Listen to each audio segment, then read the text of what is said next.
Hey everybody, what's up? Can you believe it? It's a stream. It feels like it's been 1,000 years, but it's not. It's only been a month. How are y'all doing? Let me know if you can see and hear me okay. The mic is a little further away from me than it used to be. I have a slightly different rig set up here at my desk. I'm just checking all my settings. Looks pretty good. Okay, great. What is going on, everybody? How you doing? Welcome to the Monster Workshop stream. This is a stream where once upon a time we used to, every Thursday, pick a monster from the Monster Manual. The most recent topic of our Monster of the Week podcast, which you can check out at the link above, and we would talk about the monster in question. And this week we're talking about the Cockatrice. I have been away from ProDM and streaming, and a lot of my stuff for the past couple of weeks I've been in Minnesota, so I haven't really had a chance to do much streaming. And this is going to be exciting. I'm looking forward to tucking back into it. I'm going to move my microphone a little closer because I'm sort of worried about my sound quality. Let me know if that sounds any better. And I'll just put my Monster Manual over here, actually. These are the things I should have done before the stream, before I went live. But you guys know me. I'm janky as hell. Okay, let me move this. Apologies. Okay, there we go.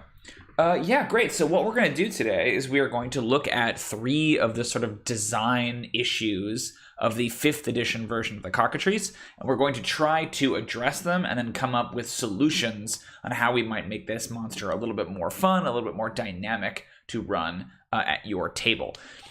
They may not be perfectly balanced. That's kind of the thing when we're doing this sort of a design, is that we don't really have the time to play test any of this. So fingers crossed that this works out. We will see how it goes.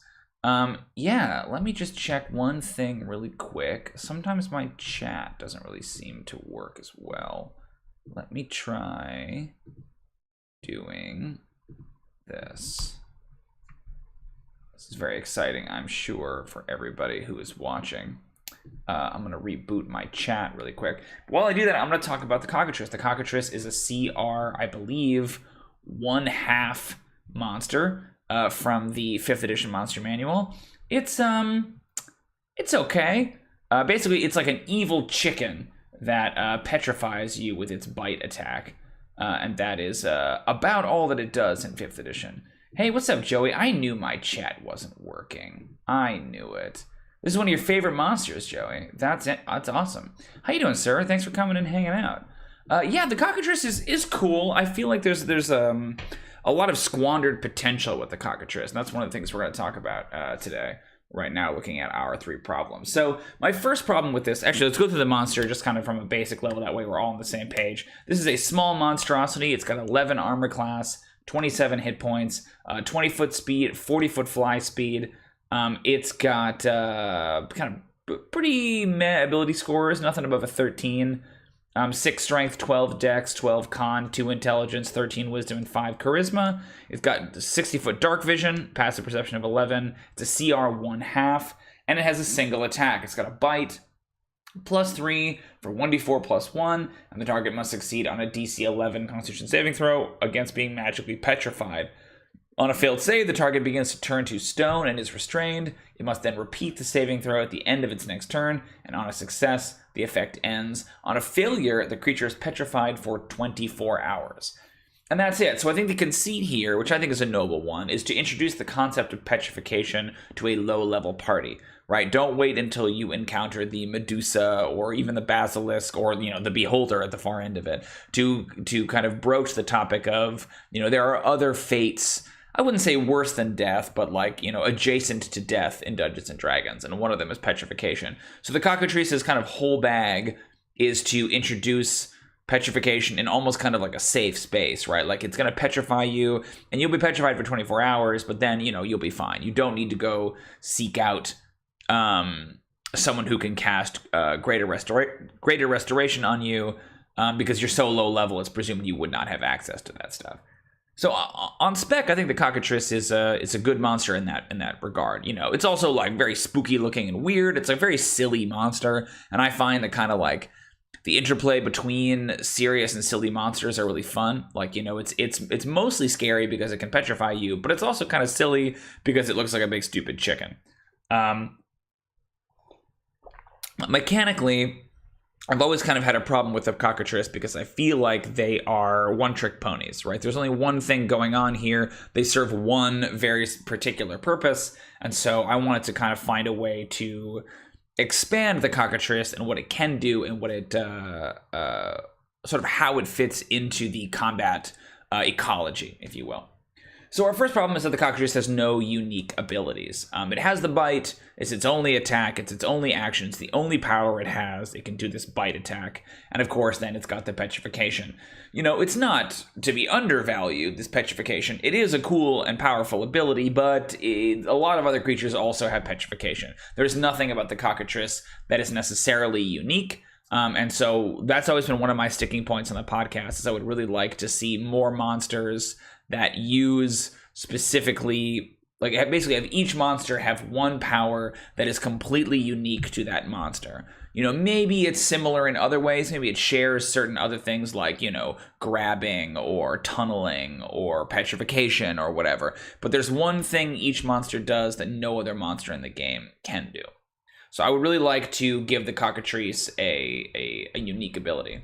So my solution, I talked about this on the podcast a little bit, was to play with the idea of, in the very little bit of Cockatrice lore that we get our hands on, we discovered that the Cockatrice isn't a predator, right? That it's kind of like a normal chicken or rooster or lizard, where it eats small animals, you know, like you know, snakes and rodents and sometimes nuts and things like that. It's just kind of an animal, right? And that the petrification is purely a defensive mechanism. It's purely a defensive measure, that like if it's being attacked by a predator, it will, you know, bite or peck at the predator, and that turns them to stone, and then while they're turned to stone, the Cockatrice retreats. The target does not stay petrified, obviously, for 24... They stay petrified for 24 hours, but... Hey, what's going on, M. Grant? Thanks for coming. They stay petrified for 24 hours, but then, of course, the predator becomes unpetrified. So I like the idea then that if we're going to come up with a unique ability for the Cockatrice, that we make it kind of defensive in that way. That it is not about additional attack abilities, but it's more about its ability to retreat. Right now, the Cockatrice kind of already has the 40-foot fly speed, which I think is a little... I don't know, it feels a little bit overkill, right? If this is kind of meant to be a chicken, I don't really understand why it's flying at that rate. Like, I guess there's some kind of bat in there, like the art depicts their wings as being much more like leathery. Ooh, Joey says I added a venom to my boy's bite. It's a DC 14 con save. If they fail to save, they gain a level of exhaustion. Whoa, that is nasty. Exhaustion is one of the worst conditions you can give a PC.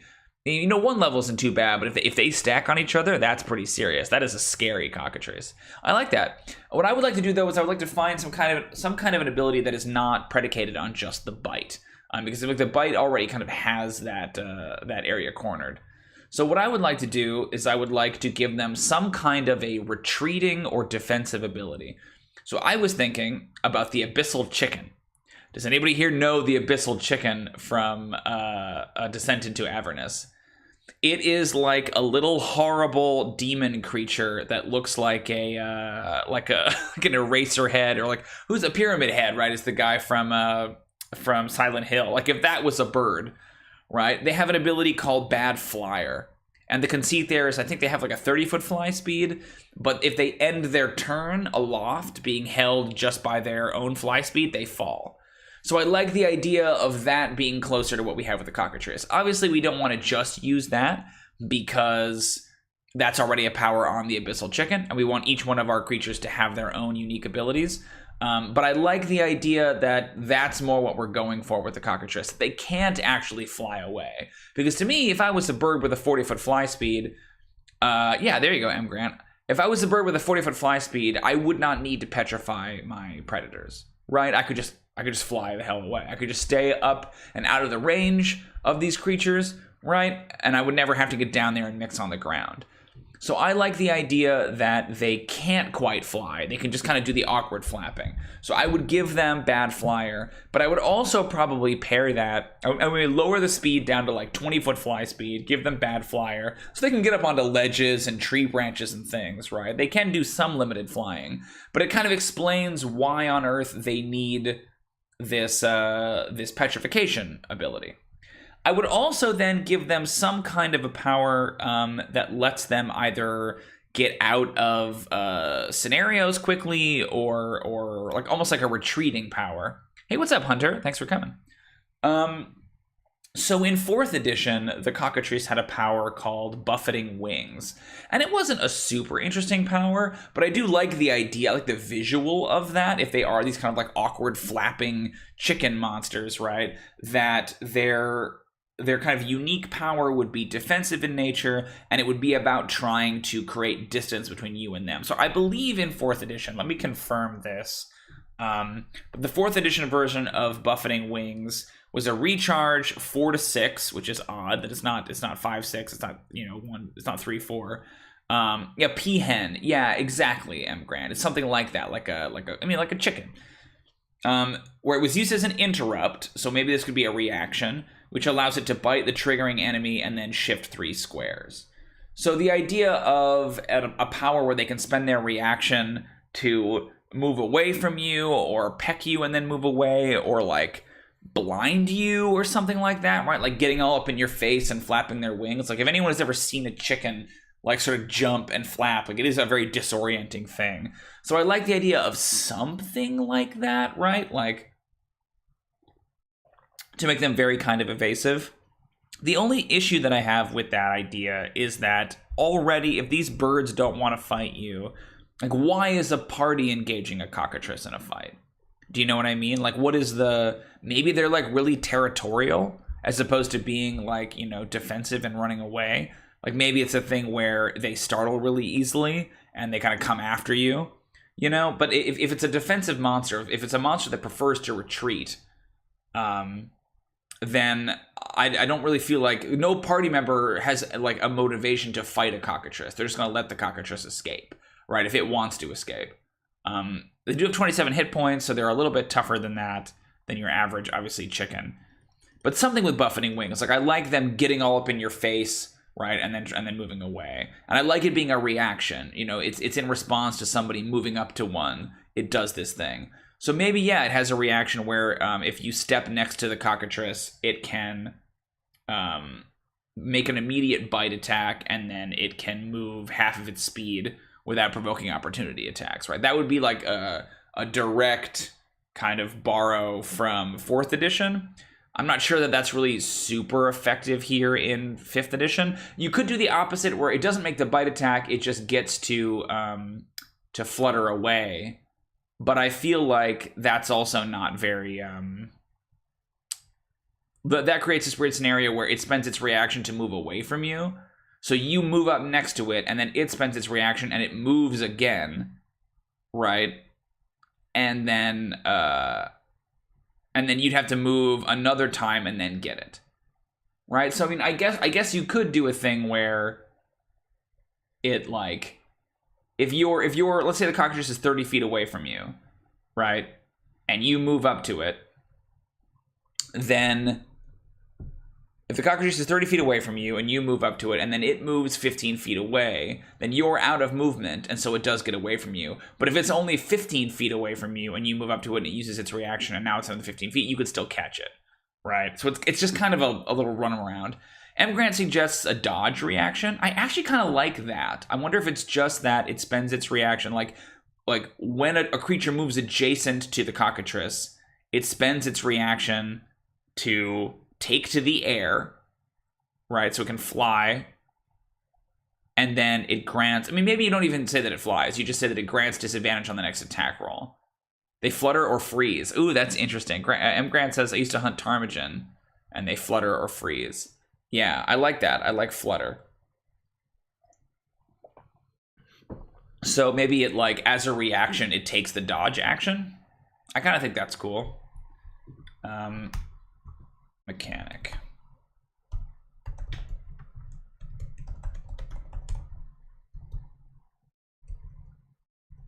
Ooh, if you startle it, it will fly and then freeze for the next turn. Huh, that's cool. Ooh, yeah, when you move next to the Cockatrice. Let's actually change that. It flaps away as a reaction, but then can't move on its next turn. Call it flap and freeze, or flutter and freeze. Yeah. I like that, actually, M. Grant. I love that you're bringing the, like, hunting lore in. That's really cool. Okay, so that's one. I was thinking, actually, about what Joey said earlier, and I think one thing you could do to make them just a little bit more interesting if you wanted to give them venom, I don't know that it would be the bite, but I kind of like the idea of them having, like, a scorpion stinger or something that's kind of cool. Like, maybe a stinger attack? It's not, like, a completely unique power, but I think there's something kind of neat about that. Great, so here's the thing I'm kind of the most excited about with the Cockatrice, is I think that the 24-hour petrification is actually, like, kind of strange. I don't know a lot of people who, like, I talk about this in the podcast, which, if you haven't checked it out, check it out, the link's above. Or it's also below in the doobly-doo. I don't know a lot of people who use, like, hour measurements when they play. You know, like, in-game. Where most of the time I'm thinking about rests, right? I'm not really thinking about exactly how many hours has it been since the last time we got into a fight, right? 24 hours is kind of a weird amount of time because it feels to me that, like, if you don't know how a Cockatrice works, and, you know,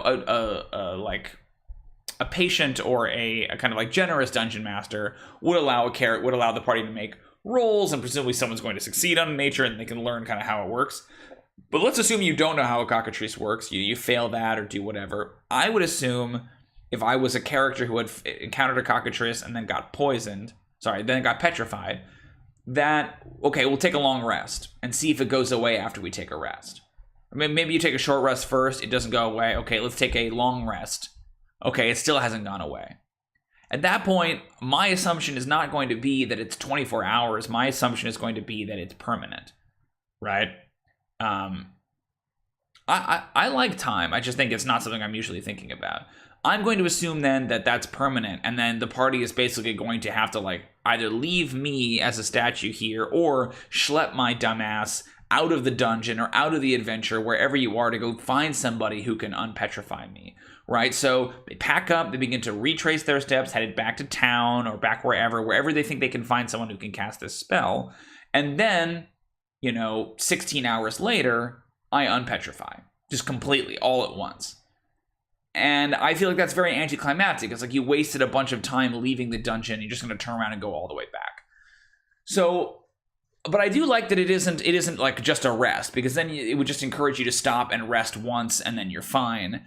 My proposed solution is that you break it into 3 8-hour chunks, each one governed by a rest. So it isn't even really 8-hour chunks. It requires 3 long rests to unpetrify. You know, or of course the Greater Restoration spell if you happen to have a scroll or an NPC or one of your party members can cast it. But the way you do it is that you compartmentalize it. So you say that after the first rest, you are, like, conscious but restrained. Right? Like, you're mostly petrified, but, like, your head and maybe your torso is free, but your legs are petrified.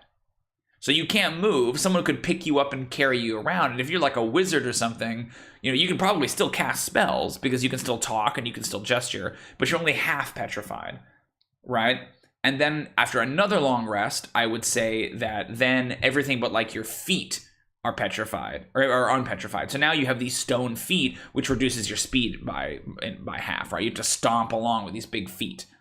And then I would say after another rest, okay, now you are back to normal. But the idea here is that A, it lets you play in these interesting middle spaces. It shows you the petrification is not permanent. And it, like, it kind of telegraphs that a lot clearer than just saying, okay, you're petrified for 24 hours, and then after 24 hours, you, like, Han Solo out of the carbonite and are totally fine. So it's a little bit complicated, but I kind of think it's a more interesting way, and it's a unique spin on Petrification that no other monster has. So if you're looking for more kind of unique abilities, that's a really good one. Great, and then lastly, my third problem, and this one might be a little bit more conceptual than it is mechanical. I mean, it definitely is more conceptual, is that the Cockatrice has like no lore of any kind. Like, I complained about this a lot in the podcast, but the page of the Cockatrice is really baffling to me if you look at it in the monster manual. So it is this really great art, which I'm not trying to minimize how awesome this art is. It's super awesome. But it takes up like over half of the page. Let me get to the page here. Cockatrice. It's massive. It's like 3/4 of the page, right? And then there's literally one paragraph of lore and one tiny little stat block, right? And it's like, okay, I sort of get the problem that they're in. It's not a very, big monster. It's not a very complicated stat block. Probably they just don't have very much time. They're trying to fill the page, and the art is so good. It's like, okay, I kind of get it. But then you look at the Crawling Claw, right? Which has roughly the same stat block size. It's a little bigger, but not by much, right? And then all of this here for lore, right? Like, what is the difference functionally between a Cockatrice and a Crawling Claw? There's no reason they couldn't have had a little bit more lore, and they shrunk the picture down, and it worked just fine. Like, I get that the picture is more like horizontal, you know what I mean? But still, so my argument is that like all they have here is like, it looks like a hideous hybrid of a lizard, a bird, and a bat, infamous for its ability to turn creatures to stone. They have an omnivore that consists of berries, nuts, flowers. They would be no threat to anyone else if they're not for their fierce and frenzied response to even a hint of danger. They fly into the face of any threat, squawking and madly beating its wings as its head darts out to peck. See? The smallest scratch from a Cockatrice's beak can spell doom as its victim slowly turns to stone for the injury. And that's all they have. That's it. So I feel like, maybe we don't have to go nuts, but I would love to talk about like what is going on with the lore, right? Like, why is the creature this way? M. Grant says, what about a build-up petrification on the front end? Each bite adds up to full petrification, 3 fails being full and 3 long rests being the cure. Yeah, I like that. It's very clean. It's very neat. I think that I think if you were to do that, I would up the DC on the Constitution saving throws, because I think already a DC 11 con save is pretty low. They do have a kind of partial in there where they're like, hey, on a failed save, the creature begins to turn to stone and is restrained, and then you go. So like basically what you're proposing is adding another layer of it. I think 3rd edition or 4th edition did that. 4th edition broke it up into 3 chunks rather than 2 chunks. And I think 5e is trying to kind of get back to a little bit closer to the kind of 2nd edition save or die effect. I would worry that 3 bites means that you have to get hit 3 times, which in an encounter with a creature that is only 20 hit points seems unlikely. But I don't think it's ridiculous to add an additional fail state there. It does just decrease the likelihood that someone's going to get petrified by it at all. And to me, that's kind of the bread and butter of the monster. So by making the petrification harder, right, I feel like that's just making the monster less powerful. I do like the symmetry of it, though. I think that's kind of neat. So what I want to figure out then is the lore here for the Cockatrice. We don't have to do it immediately. We can talk a little bit about the mechanics. Yeah, I think if you were going to do that, so is this petrified. I think if you were going to do it, you would have to increase the DC because it's so low already, right? Like, oh, interesting. It like increases. So the first one is 11, and then the second one is 13. Yeah, that's cool. I think it. Oh yeah, David, that's exactly right. He asks, so is this petrified ability a defensive trait? I think that's how it's portrayed, which I think is cool, and it kind of fits with our flutter and freeze thing, right? Like you turn, exactly, it petrifies to stone and then it runs away. The only thing I think about M. Grant's idea, which I think is solid, I don't know that we're going to go with it, but I think it's like, that's true, there's usually a flock of them, but I think that it would also then require you to keep track of, but I guess you'd know which condition you have. I think I'm going to meet you in the middle. I think 3 bites is too many, like, hurdles. Because you have to hit with a +3, and then you have to fail to save, and then you have to hit again and fail to save again, Or is it a thing where, like, you get hit once, right, and then make a save, and then get hit again, and then make another save, and then get hit a third time and make a third save? So at that point, they have 6 opportunities to get out of that, right? And if you succeed on any of those saves, are you unpetrified? I think it's a few too many hurdles to make the petrification work. I do think it's cool. I think there's some interesting stuff in there. But I don't know if that's quite right for what we're going for with the Cockatrice. But yes, you're right, M. Grant. They're usually in a big flock. The last thing I want to talk about then with the Cockatrice 2 while we're here is that there is, I talked about this in the podcast, there is a version of the Cockatrice in 2nd edition called the Pyrolysk, which is like a fire-based Cockatrice. Confusingly, it is called the Pyrolysk, like the basilisk, right? But I feel like, it's pretty easy to turn it into the Cockatrice or the Pyrotrice.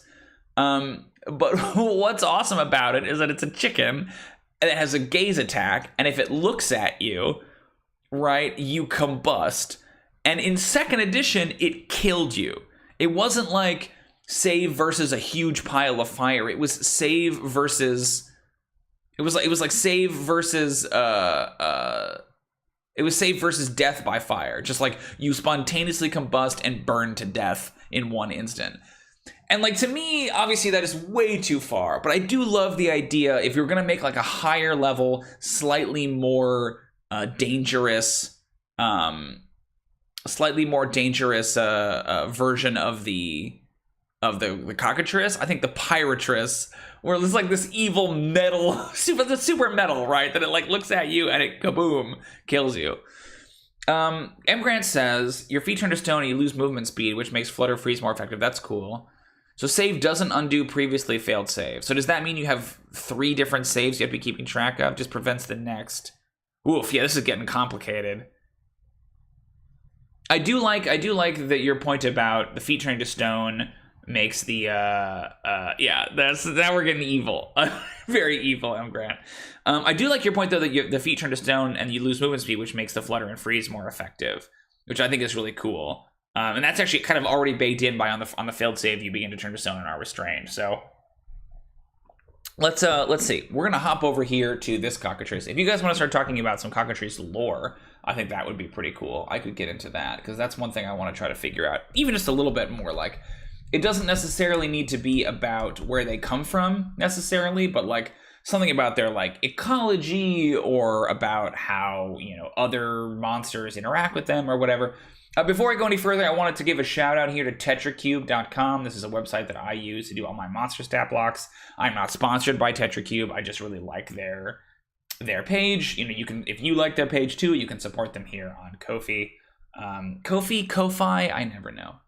But yeah, it's got this cool rubric where you can go down and you can you can adjust all the different little fiddly things about the Cockatrice. So we're gonna start with buffeting wings. And we want to give it that flutter and freeze power. So this is a reaction. Boy, how is a reaction usually? It's just your core concept in reverse. Yeah, absolutely. How is a reaction normally done here? So I have one here. The drow adds 3 to its AC against one melee attack that would hit it. To do so, the drow must see the attacker and be wielding a melee weapon. So we're gonna do the Cockatrice. Cockatrice must. I like the idea of the saliva used for poisons that petrify or a flesh to stone poison. Yeah, you know what, David? I have actually done that. I did that very recently, actually, in my home game. Yeah, someone was petrified via Cockatrice poison. That's cool. Yeah, we can make a note about that in the lore. They also do this crazy thing where they talk about how in 2nd edition that they don't eat petrified prey, right? They're symbiotic with another monster. Ooh, like a Behir or other alpha predator. That's cool. I mean, maybe they're symbiotic with other petrifying creatures like basilisks or medusas is my first thought. But I like the idea of a they make this specific point about how they can choose whether or not they are activating their venom. That there's just something in their beak that they can decide, like, oh, this one is gonna petrify and this one isn't, because they don't eat petrified food. But I kind of think that they should. Like I could also see it being a hunting tactic, right? Like if you're eating a mouse or whatever, right? That like by petrifying it, that keeps it from running away. So I like the idea of, and then that makes you think about like birds and gizzards and stuff, right? Like and gizzard stones. So one thing we'll say is that their venom is often extracted, and when extracted is much deadlier, and when consumed is much deadlier, right? Like it's one thing to get it on a contact wound, but if you eat it, is much deadlier and petrifies permanently. That's cool. Lore. Yeah, I agree Basilisk seems too on the nose. The Drider. Oh, so you're saying, M. Grant, that like who raises Cockatrice? Rather than it being like like two natural enemies, or two natural animals, two new like unintelligent beasts, like a rhino and a little bird. It's like an intelligent creature who like farm. Ooh, I like night hags. That's a good one. Because the question would have to be, if you're going to keep a Cockatrice, and I like that hit too, that they like think of them like livestock. If you're going to keep a Cockatrice, how are you preventing yourself from getting petrified? Right? Like, I agree a Basilisk seems too on the nose, but a night hag could get petrified just as easily, right? Like, I'm going to look at the Medusa, which also feels like it's on the nose. But Medusas are not immune to petrification. That's like their whole thing. Are there any creatures that are immune to petrification? I think Night Hag is my favorite so far of the options, but I don't know that there are any creatures. You know, maybe things like invisible stalkers and stuff, I guess, would be. But, like, what's a creature that can't be petrified? I don't know.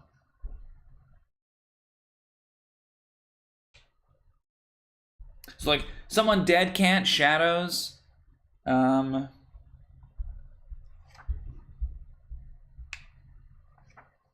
Yeah, like incorporeal undead can't, but that's, you know, that I can't think of a lot of incorporeal undead that would keep them.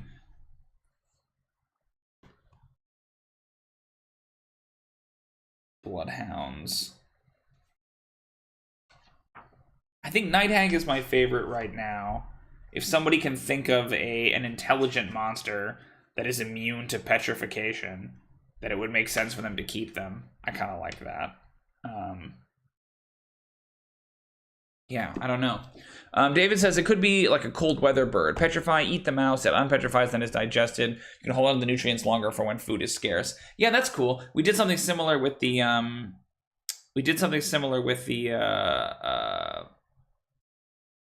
I talked about the frost worm in a previous like world building stream, where the frost worm like eats you, and then like a sarlacc, you are like frozen on the inside of its body, and it holds on to you and digests you slowly over 1,000 years. M. Grant says a lich as an option. I think the lich could work, but then you get this weird like the gulf between the CR of a lich and the CR of a Cockatrice, right? Like in one encounter, is that going to be meaningful? I think Night Hag is the way to go. I like that feels very like Fae to me. Like they would keep chickens. Like what a Baba Yaga thing to do. So they petrify their prey and store them inside their stomach, right?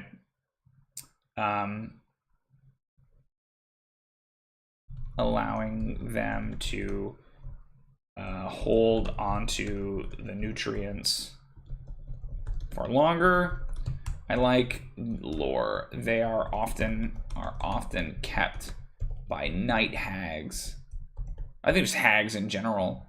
By hags as livestock. Ooh, who create charms to protect them against petrification. Because that seems like a hag thing, right? That they would make a little like doodad or an amulet or something like that. Yeah, M. Grant and I got there at exactly the same time. It could be anything with the power to keep a cure around. And what's funny about that too is that like if they did get petrified, it wouldn't be permanent. It would just be like a pain. It's like the first time they get one, right? You get scratched by it. It's like, oh shoot, I'm gonna petrify. And then 24 hours later, you're like, okay, I gotta get a cure for this. Yeah, I like that they like there's an item you can get. Yeah, then that creates a magic item.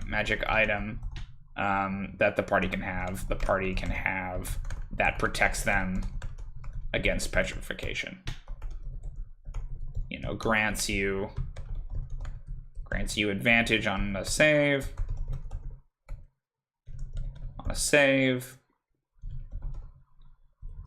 Etc. I like to think that maybe it's a thing where if the DC, if the petrification DC is like below 13, then you automatically succeed. If it's above 13, then you have advantage. So it's like a Cockatrice is never going to petrify you, but a Medusa still could, right? Or a Basilisk or whatever. That's cool.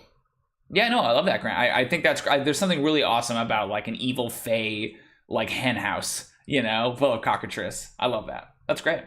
Okay, cool. That's actually plenty of lore. I'm happy with all of that. So let's go over here and let's write up these mechanics for the new Cockatrice. And then we'll maybe just do a brainstorm of how the Pyrolysk would work. And then that might actually be it. We might have a short one today. It is a pretty simple monster. One thing I didn't want to do was like crank up the CR of the Cockatrice, because I agree, I'm Grant. Like I like the idea of them being more like a flock, right? The Cockatrice, let's see. When a creature moves adjacent, the Cockatrice. So if it's a reaction, it wouldn't actually be triggered, right? It would just be this something they can do. The Cockatrice can disengage and move and fly up to half its speed. Up to half its speed. Yeah, I honestly think that's enough, right? Like,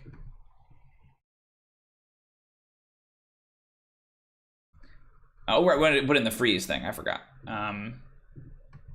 Once this reaction is used, once this power is used, once this reaction is used, once its reaction is used this way, once this reaction is used, the Cockatrice cannot move on its next turn.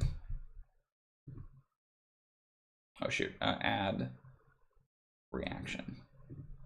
Yeah, I love that. Let's say, oh yeah, we wanted to reduce its fly speed. We also wanted to give it, I'm gonna say its whole fly speed, because flying 10 feet and then being stuck there is not that good. It can fly up to its speed. Cool.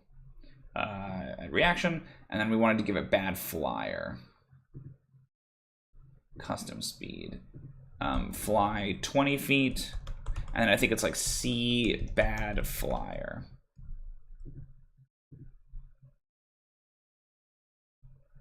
And then it's called bad flyer. Yeah, I could see pack tactics. I think you might be right. I think that's not a terrible idea. When first approached. Yeah. Because I think the way reactions work in 5th edition is that they happen. Yeah, because like if you look at like parry as a reaction, it just says that that like the monster can add +3 to its armor class, right, against an attack that would otherwise hit it. So it's not like when blah blah blah. Oh no, yeah. So Chain Devil has one. When a creature the devil can see. So yeah, let's do that. Let's put the conditional in there. You're right. That was definitely a thing back in the day, back in 4th edition, because those were triggered. Like if you had an immediate, there were two. There was immediate reactions and immediate interrupts. So reactions were things where like if it already happened. So the difference between an interrupt and a reaction was that like if I was attacking the Cockatrice, if it had an interrupt, it could do something between the attack being declared and the attack hitting. And if it was a reaction, it can only happen after the attack had already hit. But we've lost that distinction, and I think probably for the best. When a creature moves or enters, moves, creature approaches, because I think approaches is vague. It's got to be like 5th edition would be like enters a space 5 feet away from, right, or ends their movement. When a creature enters, when another creature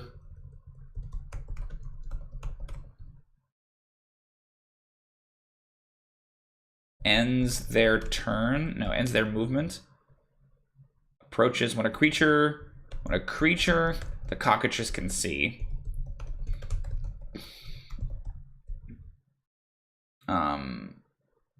Like comes within 5 feet, within 5 feet of the cockatrice. How about just when another creature? I think the can see thing is, when another creature comes within 5 feet of the cockatrice, it can disengage and fly up to.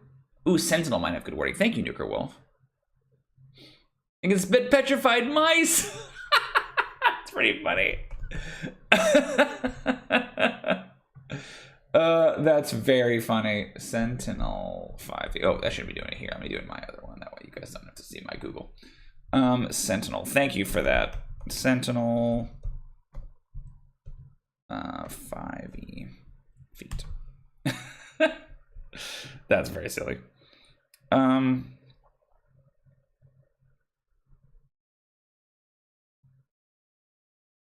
Yeah, when a creature makes an attack against a target other than you, you can use your reaction. Yeah,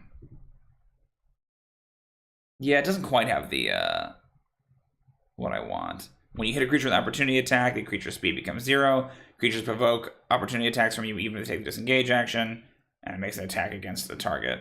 Yeah, okay. Shoot, so it doesn't really help. When another creature comes within 5 feet of the cockatrice, it can disengage and fly up to. It can spend its reaction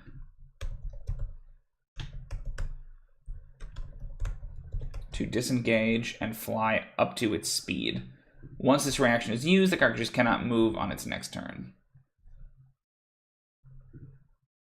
I keep hitting use preset. That's not what I want.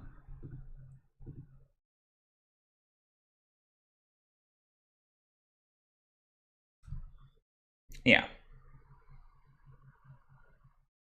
So it is kind of the thing we talked about, right? Where, like, theoretically, if you are 10 feet away from the cockatrice, then you could move up to it. It would use buffeting wings. It would fly away, right? And then be 20 feet away.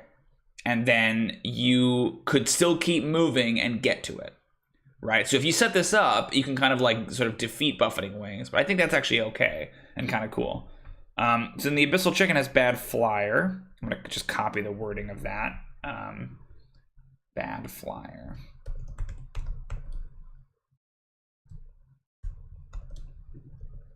The Cockatrice, add ability. Yep. Bad flyer.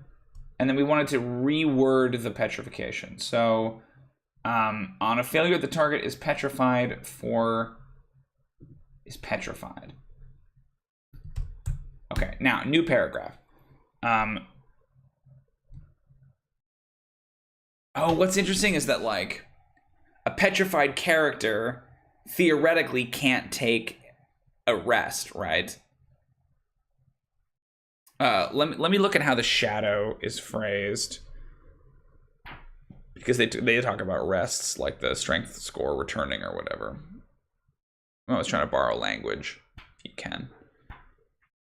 Shadow. The reduction lasts. Yeah, this petrification lasts. This petrification lasts for or until the target takes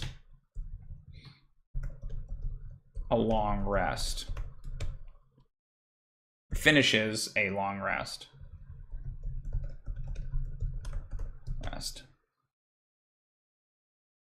After a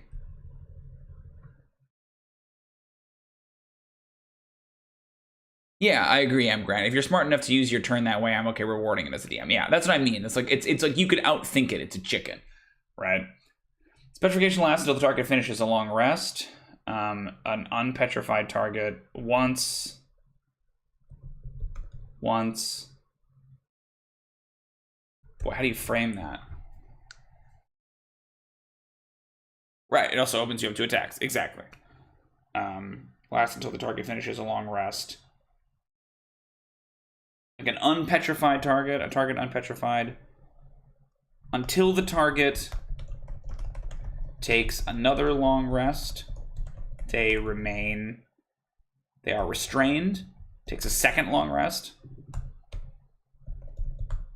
They are restrained. They are restrained until the target takes a third long rest. So yeah, wait a minute. So it's 3 long rests, right? So after 1 long rest, is it actually 4 long rests to be back to normal?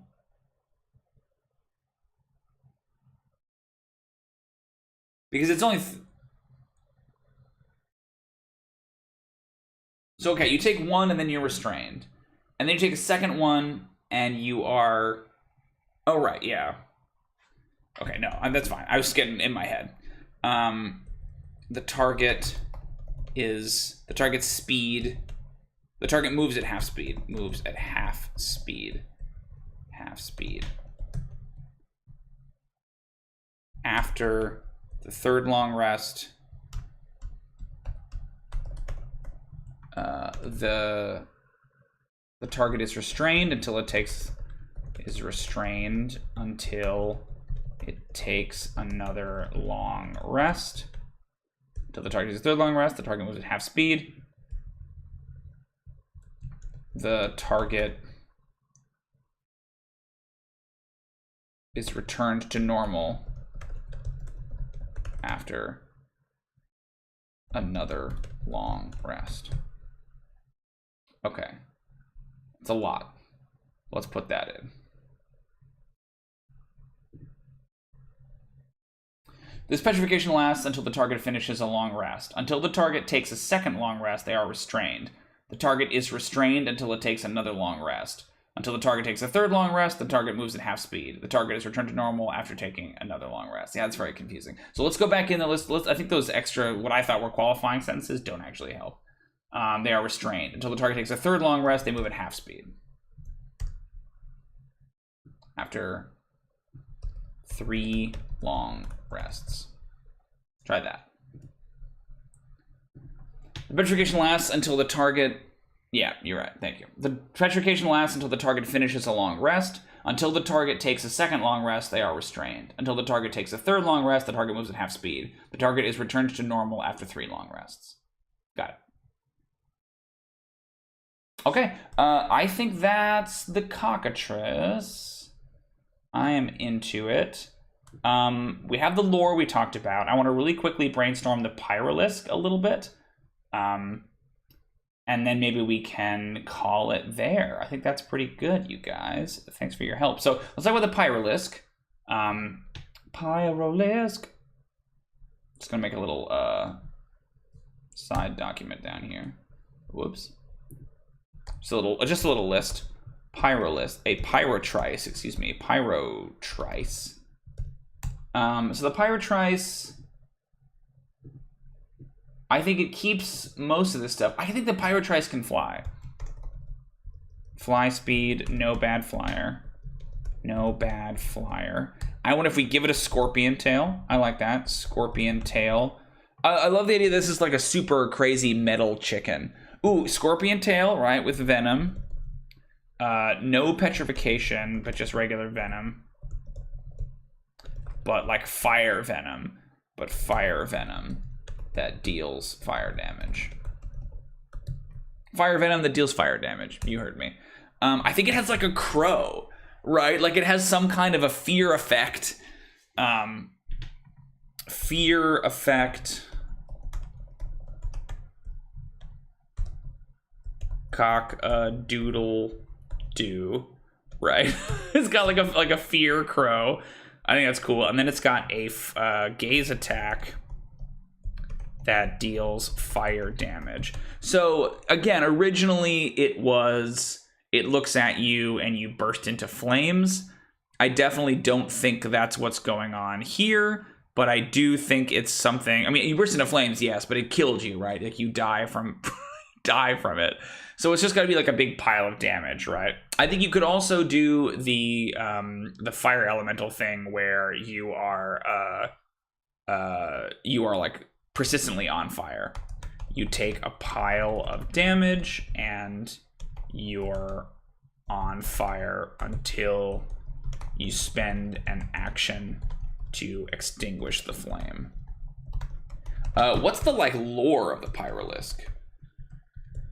I mean, it's like an infernal cockatrice, right? Infernal cockatrice, raised visual microwave, raised in the 9 hells.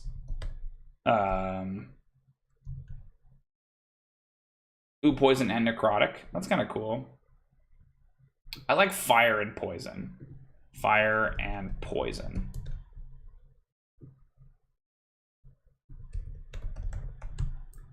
Raised in the 9 hells. Are they more intelligent? Are they like...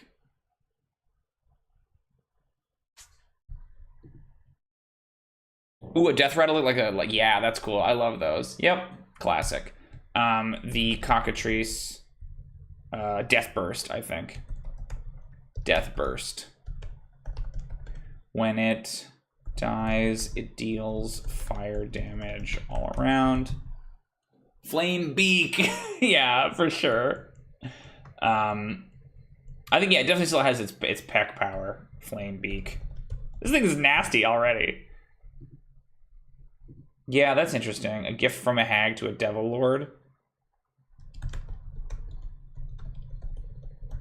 Night hag to a devil lord to a devil lord.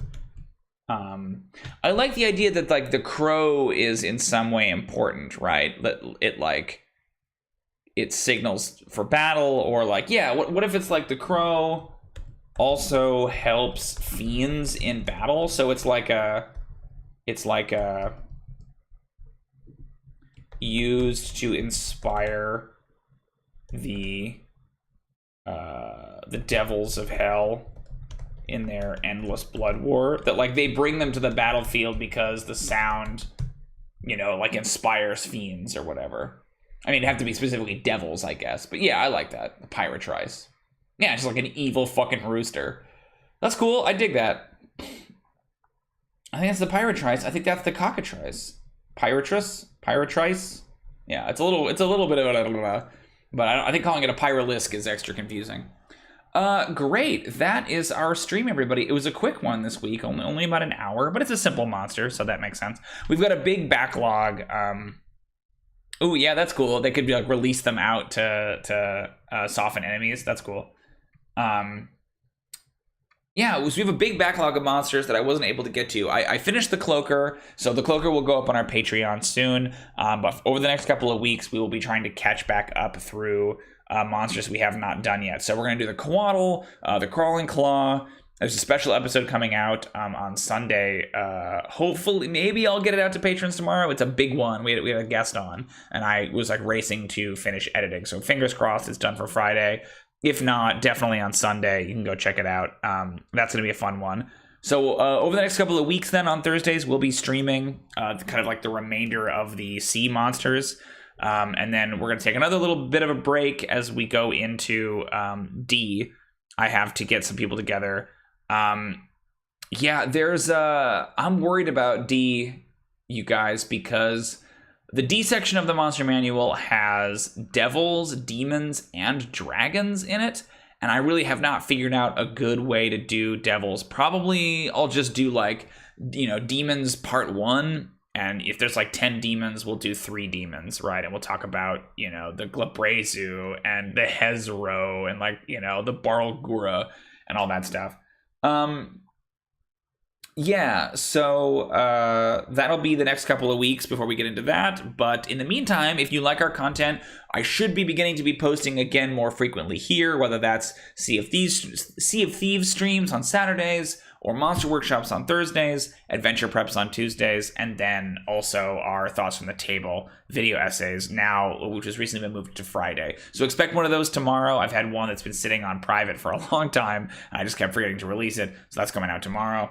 But if you like our content, please consider subscribing to the channel. Go ahead and click that red button down there. You can hit the little bell to do all of the YouTube things. You understand. Even a like on the video goes a long way towards improving it, you know, and people's searches and things. You can find me on Twitter. I am at ProDMTimothy.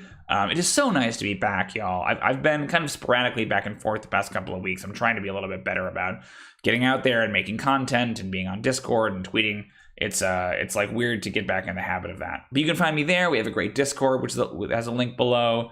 And you can find us on Patreon. Patreon is where this monster and the Pyrotrice are both going to be found. At $1 a month, you can get access to this. You can get access to the monsters as they come out. At $5, you can get access to the Trove, which is a huge backlog, not just of monsters, but also of maps and adventures and mechanics, subclasses, all kinds of crazy stuff in there. Thanks so much, Hunter. I'm glad you were here to hang out. I want to give a shout out to everybody who came out. All of our familiar faces. We've got Joey, we've got M. Grant, we've got Hunter, we've got David, and we've got Nuker Wolf sneaking in there at the very end. It was lovely to see you all. I'm so glad to be back. I'm happy to be making more content. This is going to be fun. But yeah, you can check us out on Patreon. $1 gets you access to this. $5 gets you access to pretty much everything. $10 gets you a monthly chat with me, which I am pretty good about keeping up on. Not the best. But yeah, until next time, thank you so much for listening and watching and for all of your input, everybody. And I will see you next time. Happy adventuring, y'all.